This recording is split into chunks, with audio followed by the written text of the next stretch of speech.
Mother Future Self is a film that's set in an experimental dance camp in rural Maine, right? And it's a camp where a bunch of people meet together and they engage in a lot of fun slash bizarre exercises where they have to do things to in a way spiritually free themselves, to learn new things, and at the same time also expand the horizons of their consciousness, right? Now the film Mother Future Self is actually based on two estranged friends who happen to reunite. One of them is Sophie and the other one is Jordan, right? Now Sophie and Jordan, they used to be friends at some point in the past, and they had a creative difference over a project that they were working on together, right? And this was a creative difference that spilled over and affected their personal relationship, because of which they were no longer friends until they reunite in this camp for the first time.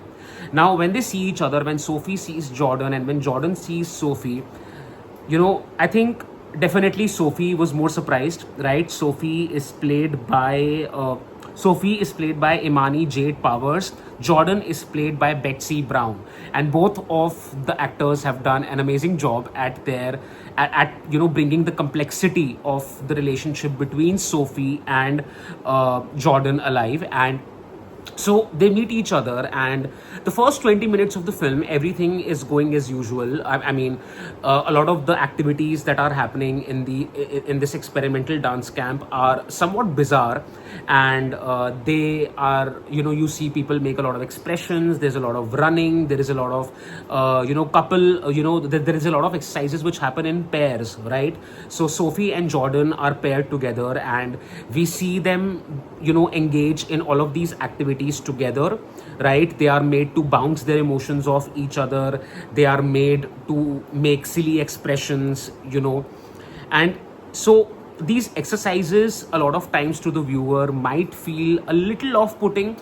Like, obviously now it's an experimental dance camp, right? So I'm just being honest here. What else can you even expect? That's exactly what happens at an experimental dance camp. And based on what I've read about the film, this is actually, this film was shot in an experimental dance camp. So, it's really authentic that way. So a lot of these activities at the dance camp initially, a lot of the performance art and a lot of these exercises, they might come across as bizarre to the viewer, but I think towards the end, when you finally see how the film turns out towards the end, you will really retrospectively appreciate the existence of these activities, because they are meant to not only establish the tension between Sophie and Jordan, but at the same time they also somewhere or the other overcomplicate they somewhere or the other also complicate and explore their relationship and what it means for these two women to reunite, having separated after a period of disagreement. So I think initially how it starts is that Jordan starts passing these really nasty comments towards Sophie, and a lot of these comments are very clearly personal, and they are based off. So what Jordan does is that she misuses the information, that private, personal, and potentially embarrassing information that Jordan has about Sophie by the virtue of being connected to her when Sophie was a child. She keeps bringing that information up deliberately around other members of the group in an attempt to embarrass her. Now, a few members of the group are able to pick on the fact that this is very inappropriate, right? And, a lot of this information is being said with the intention of hurting Sophie, right? And Sophie is actually very calm and composed, and she's almost playing it off. She's not taking it very seriously, and she a lot of like at least twice or thrice this happens that Jordan brings up something potentially embarrassing and offensive, and something that she should have not brought up in a group setting. So Jordan brings those things up, and Sophie just brushes it off. So it is in those moments that it hits the viewer that Jordan very clearly has a grudge against Sophie, right? And Sophie is so while Jordan is being very outright, well, so no, let me just rephrase that. Jordan is being passive aggressive, right? But Sophie, even though she has those feelings in her head, she's not quite happy with Jordan. She's still doing a great job at holding herself together. Jordan is on the offensive, I would say. And Sophie, at least for half the film, she's not even defending herself until, of course, there is a situation where she has to literally put herself out there and defend herself against Jordan's attacks. So you see that it is Sophie's job. It's her job to clean the kitchen, to clean the dishes, to do the dishes, and Jordan deliberately leaves a dirty pile of dishes in the kitchen where there is chicken stuck to those dishes, so that Sophie has to clean it. So that again is, I would say, a very mean girl way of, getting back at Sophie. And then we also see how manipulative Jordan is, because in another scene we see Jordan manipulating a member of the group into cutting her hair short, right? And it was in that scene where, so up until that scene, I was really giving Jordan and Sophie, I was treating them fairly, and I was like, okay, it's possible that Sophie has wronged Jordan. But in that scene, when I actually saw Jordan manipulate that young member, that woman, into cutting her, into chopping her hair, I was like, okay, now this is a little serious, right? And also Jordan's views on therapy, on why female therapists, a lot of times, while what she's saying, it makes sense that yes, a lot of times female therapists do tend to have internalized misogyny. You do know that a lot of her perception is colored by the experiences that she has had with Sophie. And I did get a little bit of pick me energy from Jordan, to be very fair. And rightfully, another group member is able to pick up on Jordan's comments and how, to a large extent, they can be very ignorant and misinformed. So all of this tension, it comes to blows, things come to blows towards the last 10 to 15 minutes of the film, where these two women actually have a very direct conversation with each other about the project that they were working on and why that project did not go the right way.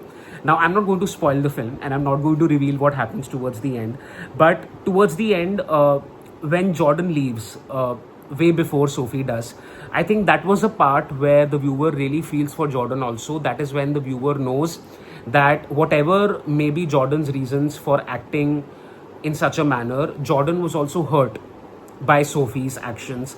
And, what I liked about this film was that it's very, I would say, it's about adult friendships and how painful it can be to be around somebody who was a friend and now that person is no longer your friend. It can be a very painful experience, when you fall apart and when you are no longer friends with the person and then you meet that person again organically, assuming that Jordan showed up organically, because throughout the film it does seem like Jordan deliberately showed up with the intention of messing with Sophie, and I do think to a large extent that is true. But it's also about adult friendships. It's about how difficult it is to lose touch with someone. And that is what I keep telling people in my life, whoever I meet, that romantic relationships are really, really overrated, right? Because, a friendship breakup, or when you break up with a friend, that hurts a lot more than breaking up with a loved one, right? And we've all been through this. Anybody who's in their late 20s especially knows this to be true, how painful it can be to separate from your friends. So I do think that the film explores this aspect really well, the aspect of this theme of female friendship going sour, right? And two women just parting ways. And it does seem like Jordan is carrying a bigger grudge in her heart than Sophie is, at least initially, until of course Sophie also is, she's also pulled into this conflict by the virtue of the way Jordan is acting. So I think what really, so when it comes to criticisms about this film, I don't have any, except for the fact that for a lot of people who are not exactly familiar with how an experimental dance camp works, it might come across as a little bizarre, but then it's not as off-putting because it doesn't take away from the setting of the film. In fact, I loved the setting of the film purely because it is so offbeat, right? And not something that you expect usually out of films, because a lot of films are set in apartments or in cities, and this is a setting, this is a group where, and also, and again, a very important aspect that I want to mention here, it's the fact that these two women cannot do anything but sit with each other, but sit with their emotions, right? Because there are no phones allowed and there is very limited social media contact, and you are in a space where you are caught with the same person who you are not on good terms with, right? So you can't even escape that environment. That, you know, that environment or this camp itself can become like a prison for the people who are there. And when you are there with somebody who you hold a grudge against, fireworks are going to come out as they do. So I really like this film, and I think it's really offbeat. It's unlike what, you know, anything that I've seen so far, and you know, it deals with a really interesting theme, and that is the theme of adult friendships, and it's about, you know, friendships going sour. And I would love to see, and it's, you know, of course we need films today that are about, that celebrate female friendships, that celebrate you know, women standing up for women, and films which are all about female solidarity and sisterhood. But we also need films, realistic films, that portray the reality that sometimes female friendships, like all other friendships and all other relationships, they go sour.